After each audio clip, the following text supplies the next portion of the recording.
आणि सन्माननीय कैलास भाऊ, शहापूर तालुका सचिव सन्माननीय प्रकाश भाऊ, इथे उपस्थित असलेले यशवंत भाऊ असतील, हरिभाऊ असतील, नकुल भाऊ असतील, उपस्थित सर्व पदाधिकारी आणि समोर बसलेल्या माझ्या सर्व बहिणींनो, सर्वांना माझा जिंदाबाद. आपल्याला सर्व बहिणींना आपला मुख्यमंत्री लाडकी बहीण योजनेचा सन्मान निधी मिळाला पाहिजे ना. मग पाऊस येवो ऊन येवो कोणीही उठू नका. या सरकारला आपल्याला दाखवायचंय का आम्ही आमचा जो सन्मान निधी आहे तो घेतल्याशिवाय अशा पावसाला उन्हाला घाबरणाऱ्या बहिणी नाही. त्यांना फसवायला गंडवायला बघत असेल. इलेक्शनच्या टायमाला सरकारने आपली मतं घेतली असती, लाडकी बहिणीची योजना चालू केली आणि सरकारने सगळ्यांना भासून दिला का माझ्या सर्व लाडक्या बहिणी मला मतदान करतील आणि आपण केला म्हणून सरकार आला ना असेल. तर या अशा सरकारचा निषेध करण्यासाठी आपण इकडे सगळे आलेलो आहोत, बरोबर.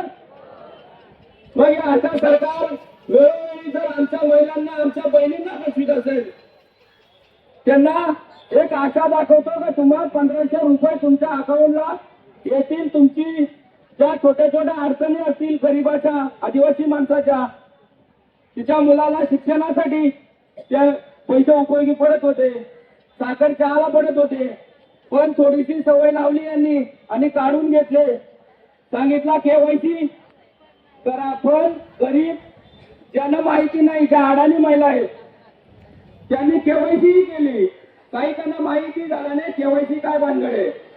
कारण या सरकारचे महिन्याला 15 दिवसाला 2 महिन्याला केवायसी व केवायसी बरोबर. नुसते केवायसी करून जे पैसे देतात ना ते असं याच्यावर जातात. त्याच्यावर भाड्यावर, खर्चावर, तिकिटावर. सायबरवाल्यांना तिकडे सायबरवाल्यांचा चाललेला तेच वेगळं. 100 रुपये 200 रुपये केवायसीचे घेतात. अशा पद्धतीने सरकारने आणि आता मागे मी मुख्यमंत्र्यांची माध्यमांना देणारी त्यांची बाईट बघितली. ते असे म्हणतात की महाराष्ट्रामधले अनेक महिलांचे पैसे बंद झाले म्हणजे त्यांचे ते अनलिगली होत्या. आपण इथं जमलेल्या पैकी कोणी अपात्र ठरतंय का? सगळे पात्र आहेत ना. मग या सरकारला दाखवून आलोय का आम्ही सुद्धा पात्र आहे, परंतु तुम्ही आम्हाला मुद्दाम अपात्र केलाय. कारण तुम्हाला आम्हाला फसवायचं होतं. लाडकी बहीण योजनेच्या नावाखाली तुम्ही तुमचा स्वार्थ साधून घेतला. पण आता आम्हाला लक्षात आलेलं आहे सरकार किती फसवणूक करतंय, ढोंगी आहे. मग याच्यानंतर सरकार येणारच आहे ना. दुसरी गोष्ट, त्या लाडकी बहिणी योजनेचं महिला व बाल विकास केंद्र शहापूर तालुक्याचं आहे. यांच्याकडे कुठलाही लाडक्या बहिणी योजनेचा निधीचा विषय वर्ग केलेला नाही त्यांनी. त्या दिवशी आम्ही इथल्या प्रकल्प अधिकाऱ्यांना भेटलो. ते म्हणतात या लाडकी बहीण योजनेचा कुठलाही विषय आमच्याकडे नाहीये, तो ठाण्याच्या महिला व बाल विकास त्यांच्याकडे आहे. मग मला सांगा, शहापूर तालुक्यामधील गावापाड्यातल्या महिलेला, गरीब महिलेला, आदिवासी महिलेला जायचं असेल तर ती ठाण्याला जाईल का? शहापूरला येईल, अंगणवाडीत जाईल, अंगणवाडीच्या महिलेला सांगेल का माझे पैसे बंद झालेत. पण जिथं आपण सांगायला बघतो तिथं सरकारने कुठलीही यंत्रणा ठेवली नाहीये. ते म्हणतात आमच्याकडे यंत्रणा नाहीये, आमच्याकडे मोर्चा काढण्याचे. पण आपण मोर्चा काढलाय जो शासनाला सरकारला दाखवून द्यायला का आम्हाला आमचा निधी मिळत नाहीये. अशा पद्धतीने जर सरकार फसवीत असेल तर आज एवढ्या महिला आलेल्या आहेत. प्रत्येक गावातून 4, 5, 6 पुढच्या वेळेला प्रत्येक गावातून आपल्याला जेवढ्या लिस्ट आल्यात एक गावातून 50, 60, 70, 80च्या लिस्ट आलेल्या आहेत. जेवढ्या महिला घेऊन आम्ही इथंच नाही तर ठाण्याला पण येऊ शकतो, इथंच नाही तर मंत्रालयाला पण जाऊ शकतो. कारण आम्हाला आमचा सन्मान पाहिजे. आम्ही पहिले तुमच्याकडे लाडक्या बहिणीचा निधी मागितला होता का? तुम्ही दिला. तुम्ही आम्हाला सवय लावली. तुम्ही आमच्या लहान मुलांना आमच्या घरासाठी त्याची मदतही झाली. पण तुम्ही जर नंतर ते काढून घेत असाल तर हे योग्य नाही ना. दुसरी गोष्ट तुम्हाला सांगतो, लाडक्या बहिणीच्या नावाखाली लाडक्या भावाही पैसे घेतलं. आता अनेक ठिकाणी लाडक्या भावांनी फॉर्म भरले आणि त्यांनाही पैसे आले. त्याला महिला आणि पुरुषामधला फरक पण नाही करत, कोण महिला ना कोण पुरुष आहे. अशा पद्धतीने या सरकारला, आणल्या सरकारला त्याचा निषेध करण्यासाठी आम्ही इथं आलेलो आहोत.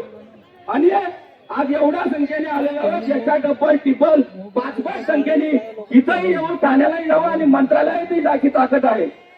तुम्हाला सांगतो, ठाणे जिल्ह्यातून महाराष्ट्रामधून चाकूर तालुक्यामधून ठिणगी पडलेली आहे आपली या मोर्चाच्या निमित्ताने. लाडक्या बहिणीच्या योजनेचा सन्मान निधीची ही ठिणगी याच्या पुढे पूर्ण ठाणे जिल्ह्यात महाराष्ट्रामध्ये पसरल्याशिवाय राहणार नाही ना, या सरकारला दाखवून दिल्याशिवाय राहणार नाही आम्ही. तर आमचा सन्मान आम्हाला मिळाला पाहिजे. त्यावेळेला 2024ला मुख्यमंत्री, 24च्या आधी मुख्यमंत्री सन्मान्य एकनाथजी शिंदे होते. त्यांनी योजना काढली. बोलतात आपले मित्र संघटनेचे, शिंदे सरकार मला, तुमच्या सरकारने आमच्या बहिणींचा निधी बंद केला. मी मला माझे काका आहेत वगैरे असंही म्हणतात. आमच्या काकांना या मोर्चाच्या निमित्ताने मी निरोप देतो का, काका आमच्या सर्व लाडक्या बहिणींचे पैसे तुम्ही आता उपमुख्यमंत्री आहात, तुम्ही पालकमंत्री आहात, तुमची जबाबदारी आहे. ठाणे जिल्ह्यातील नव्हे तर महाराष्ट्रामधल्या बहिणींचे पैसे जे बंद झाले ते देण्याची. आम्ही फसवणूक करायला आता अडाणी राहिलेलो नाहीये का, तर श्रमजीवी संघटना आमच्या पाठीशी आहे. श्रमजीवी संघटना आमच्या गरीबाच्या महिलेचे प्रश्न अडचणी जाणून घेते. त्यामुळे सरकार आता कितीही फसवी, शासन आता आम्हाला कितीही फसवायला बघेल, पण आम्ही फसवणारा मधलं राहिलेलं नाहीये. म्हणून आम्हाला आमचा सन्मान निधी मिळाला पाहिजे. सरकारने त्वरित केवायसी चालू केली पाहिजे. केवायसी चालू केल्यानंतर आपण सर्वांनी केवायसी करायची आपण आव्हान करू, पण शासनाने पहिले केवायसी चालू केली पाहिजे. आज परिस्थिती अशी झाली, अनेक ठिकाणी सांगितलं जात आहे की केवायसी चालू आहे, तुम्ही जाऊन केवायसी करा. बहिणी जातात, केवायसी करतात, 100-150 रुपये घालवतात, पण वरचं जर ती साईटच चालू नाही ऑनलाईन, ती सरकार बोलते आता निधी बंद केलाय, तर त्याचा फायदा नाही. 100-150 रुपये अडाणी महिलांचे, आमच्या आदिवासी महिलांचे हे लोक घेऊन जातात. अशा पद्धतीचं सरकार जर असेल तर श्रमजीवी संघटना गप्प बसणार नाहीये, आधीही नाही बसली नाही, याच्या पुढेही बसणार नाहीये. म्हणून माझा सगळ्या लाडक्या बहिणींना सांगणार, तुम्ही फक्त एकत्र राहा. संघटना तुमच्या बाजूने आहे.